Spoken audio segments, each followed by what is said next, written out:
welcome back. My name is Esti Klaas, and as you know, we have absolutely amazing shows coming to you live every night this week. We have Zamantungwa Kumalo at 7 p.m. with the Private Property Podcast. That's everything technical you need to know about making that first investment. And of course, everything farming and agriculture, well, that's in Bali every Tuesday and Thursday at 8 p.m. And of course, Wednesday, it's me, Esti Klaasen, with the First Time Homebuyer Show. And of course, Chad Viveros travels South Africa looking at amazing apartments, hotel rooms that you too can invest in, and those mansions all the way from Bryanston to Cape Town to Durban. The list is endless. And this Friday is a show you do not want to miss. We're touring with Chad Viveros, the Michelangelo. If that's something you're looking to invest in, well, join us Friday at 8 p.m. And without further ado, I'm sitting with the absolutely amazing head of Thought Leadership, Lephoi Mokgatle. Good evening. Oh, what a lovely introduction. I'm very well, thanks. How are you doing, Esther? Thank you so much for joining us, taking time out of your busy day.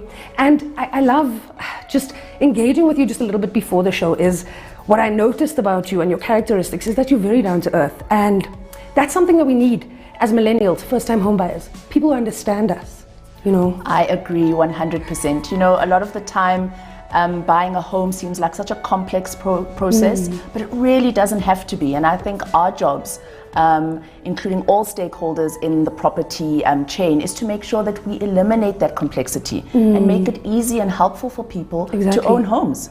Even coming into Nedbank shouldn't be this nerve-wracking. We're financial experts who are trying to do good. You're the people who help us. No reason to be nervous. Exactly. And on that note, a few of my friends, you know, in the group of millennials, I'd like to think I fall in that group. We're looking to buy our first home, and we're looking for guidance, mentorship, help, financial help. Financial literacy was never part of our ball game growing up. It's nothing we knew. We weren't equipped with that type of knowledge. So what do you think that millennials can do to avoid any troubles that come in their way when purchasing that first home? Sure, Esther, you made such valid points, right? And I think, first of all, you know, I think millennials have gotten a really hard rap, right? And perhaps we should be having the conversation about what should people who are buying homes in the future be aware of, right? Because I think, you know, whether we're talking about millennials or we're talking about Gen Z, it's about people who are buying homes in the future. And I think with the complexity that the pandemic has brought around, I think the first thing is to widen the scope of your options, right? So if you are somebody like myself who has the flexibility of not necessarily having to walk into an office for work, think about how much you can alleviate the pressure from your wallet by buying something that is a little bit further outside of your normal place of work, right? So for instance, I mean, we're here in this beautiful building in Sandton. You know that prices for individual units around this area are at a premium. So why not consider an option of buying a property a little bit further away so that you get more bang for your buck? So that's just one of the ways that millennials and other people in the future home buying process can mitigate some of those risks. The upcoming generations. And I think it's so important and key that we actually look at, because a lot of our viewers actually, and I say this week after week, because we notice younger people coming to the show, starting from 16 to 18, they're still in high school. And I love that they're thinking about property already or investments. And on that note, talking about like our parents going back home, we all have our family home that we visit. And many cases, our parents are still paying off their bond. How do we, as the younger upcoming generation, avoid being in a similar space? How do we pay off our bond sooner? How can we avoid that with being, I know being financially literate is key and one of the key points, but what other mechanisms are there? Yeah, so Esther, there's actually quite a range of options that are available to make sure that the pitfalls that might occur when owning a property and particularly paying it off, when you think about a bond or anything of that nature, there's lots of stakeholders in this property process that can help along the way. So there are many options that are available for first-time home buyers. One of them is through a government subsidy called FLISP, which stands for the Financially Linked Subsidy Program. And this is a program that allows first-time home buyers who are earning between 3,500 to 22,500 Rand per month the opportunity to have a cashback paid into their bond as part of the purchase of a home. So that's really kind of one of the ways that you can tap into and make the home buying process less burdensome. The other option, of course, which is also government initiated, is the fact that all properties under R1 million do not have a transfer duty applied to them.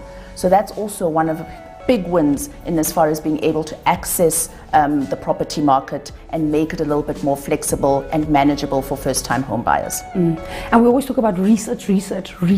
And I found out about FLISP last year for the first time. Really? Yeah, and it's shows like this and it's conversations with people like you that educate us as the younger generation, because, and I'm sure there are many other solutions that maybe we won't have time to mention today, but it's about doing your own research and speaking to the right people and networking. And I think a lot of the times we talk about how afraid we are to approach people of the stature, who have the status, who can help us, because we're like, they're going to ask us to pay. Yeah, and you know, Esther, you touch on a very important point, right? So, you know, we think of millennials and young people who are buying properties in the future, right?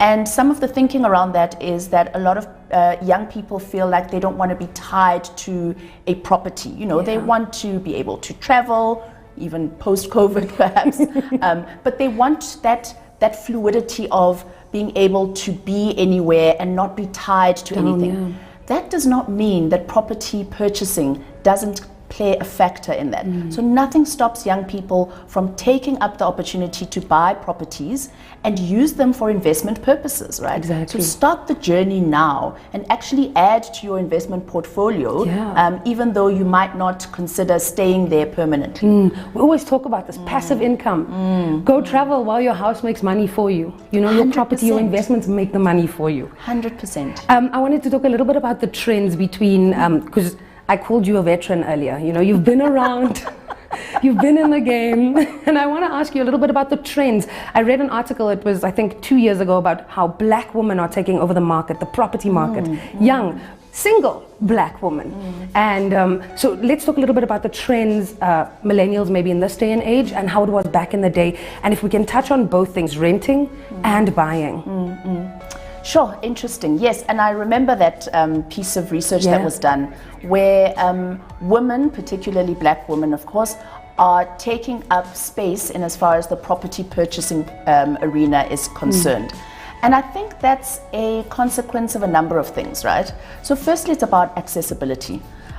Far more, there are more women, particularly in South Africa, but across the continent, who have access to opportunities like they never had before, right? The fact that you and I are sitting here having a conversation about property tells you a lot. Right? So I think accessibility has played a large part in as far as how young women are able to access property and buy up property. I think the next trend or opportunity that we should look out for is this whole notion around work from home, right? And what that means to living spaces for a large number of people. So do we still want to be living in one-bedroom units?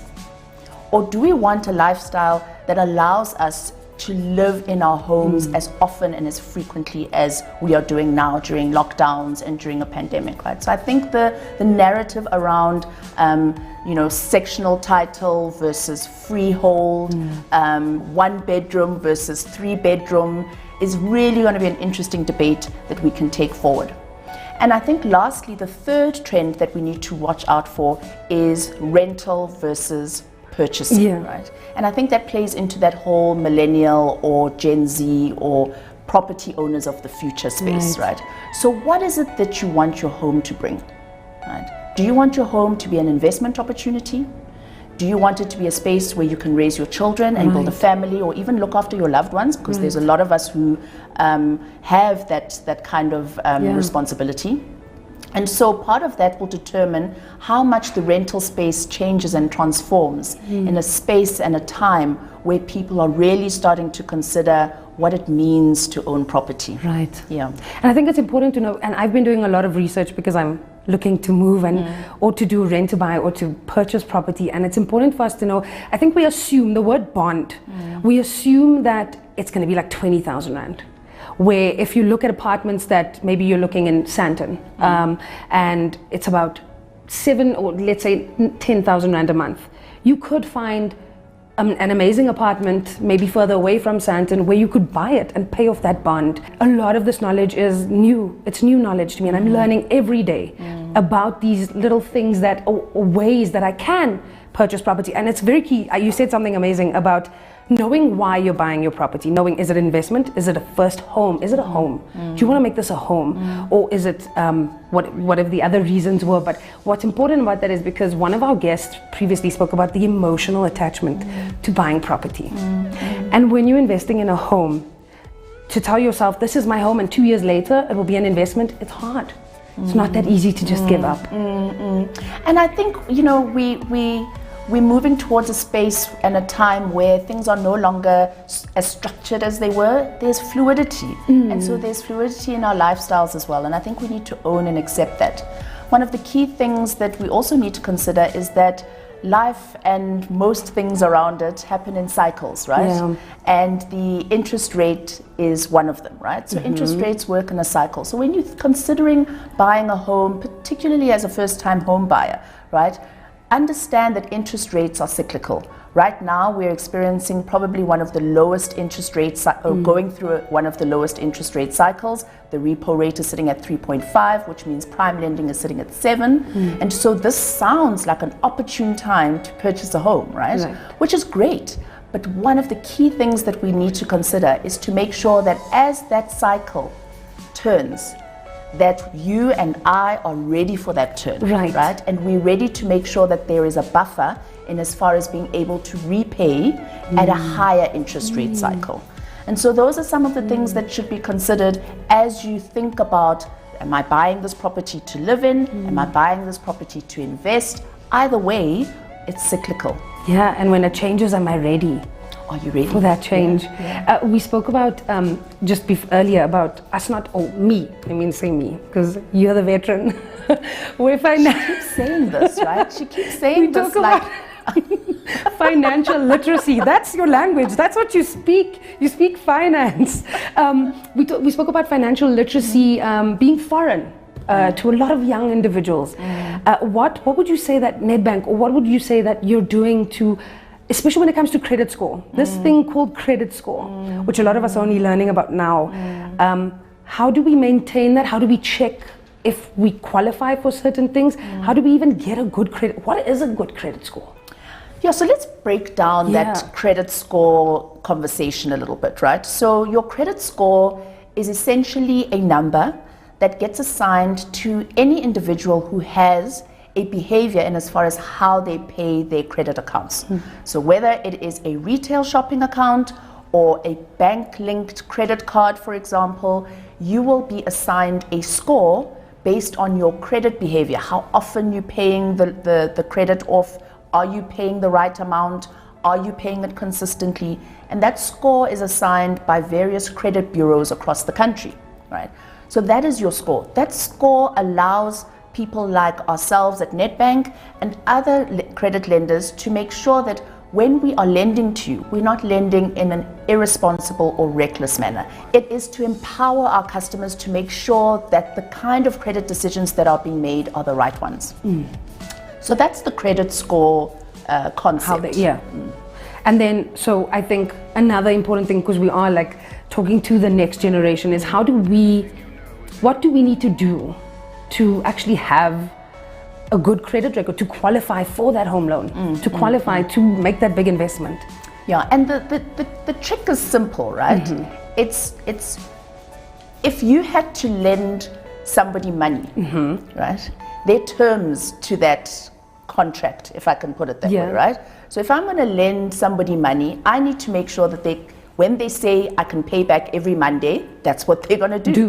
Right? When they say I can pay you back 10 Rand every Monday, that's what they're going to do, right? So the same principle applies when it comes to your credit score and how that credit score makes sure that your behavior, right, is the right kind of behavior. So make sure that you pay on time, you pay the amount that you said you're going to pay, and have a conversation with your credit providers when you are not in a position to pay, because that also sets you up for success And it shows your credit provider that you are part of this relationship and you're going on this journey with them, as opposed to keeping quiet and then things fall apart. We spoke about being ready for a change and ready for a shift, and I think we can all agree no one was ready for the pandemic. No one was ready for what 2020 had to bring.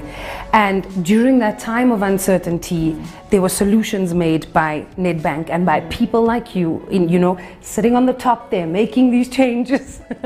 And I wanted to find out, because we're still in a time of uncertainty. Little things have gone back to normal, but we're still here and we're still waiting for something to happen. It's like we're on edge. That's how it feels for me, that this change can come at any moment, and you just have to be ready to adapt.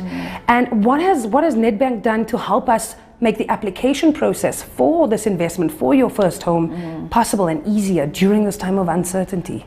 Yeah, here at Nedbank we have a term that we use quite widely. It's called resilience, right? And I think that's such a powerful word, right? In a world of complexity, in a world where there's a lot of change, the level of resilience is what's going to set you apart. And so one of the things that we have to make sure that the online home loan application process is easier is that people are able to apply anytime, anywhere from the comfort of their homes. So they can use any of our digital platforms to do so. We have a fantastic sales and service team in the form of our distribution channels. So you can walk into any Nedbank branch today, you can contact our contact center, and they will assist you with the home. But I think what is key for us is to make sure that that application process is as seamless and convenient, regardless of which channel you choose. Yeah. I think the last thing that I'd like to say, just in as far as how we're making sure that we are very impactful in how we make sure customers are put into homes, is that we have linked our loyalty and rewards program to a responsible borrower package.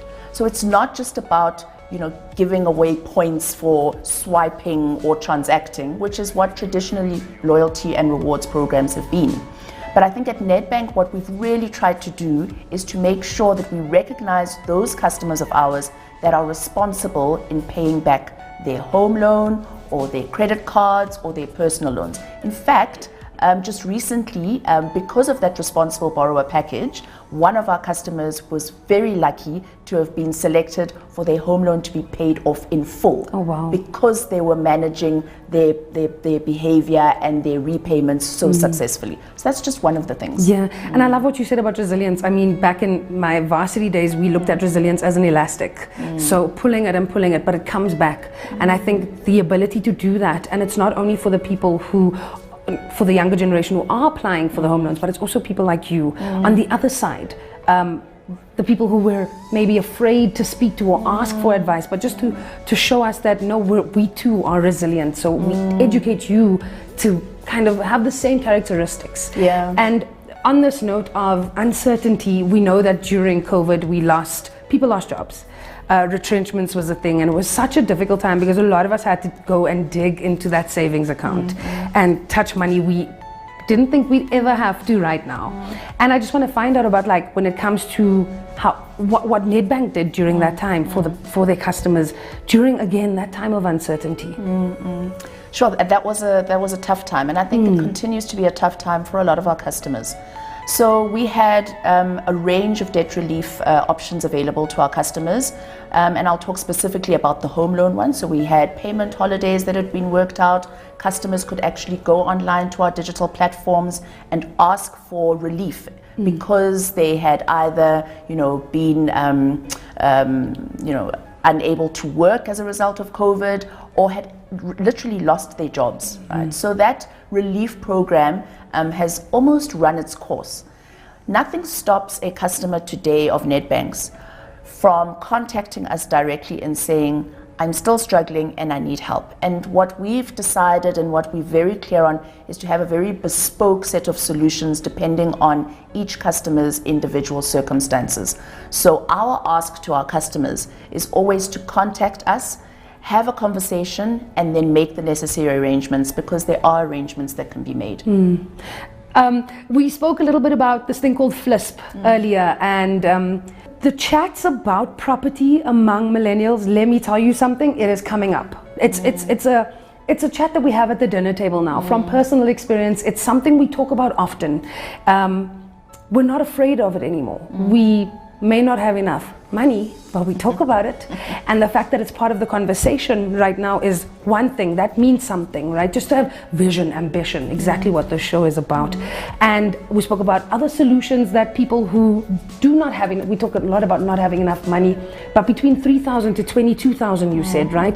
There are people who earn that much and they still can get property. And so I'd like for you to just expand a little bit on how this FLISP thing works. If I was ready to apply tomorrow and, get my property, the process, how long does it take? What do I need besides, just earning in that income bracket? There's probably other things I need. Maybe we can also talk a little bit about FLISP. Is it only for South Africans? Do only South Africans qualify? Just a little bit more about this thing called FLISP. Yeah. Sure. So it's such a powerful initiative from government side, right? And I think what makes this even more powerful is that it has the support of the private sector as well. Yeah. So that income bracket is one criteria, so the 3.5 up to the 22 odd K range.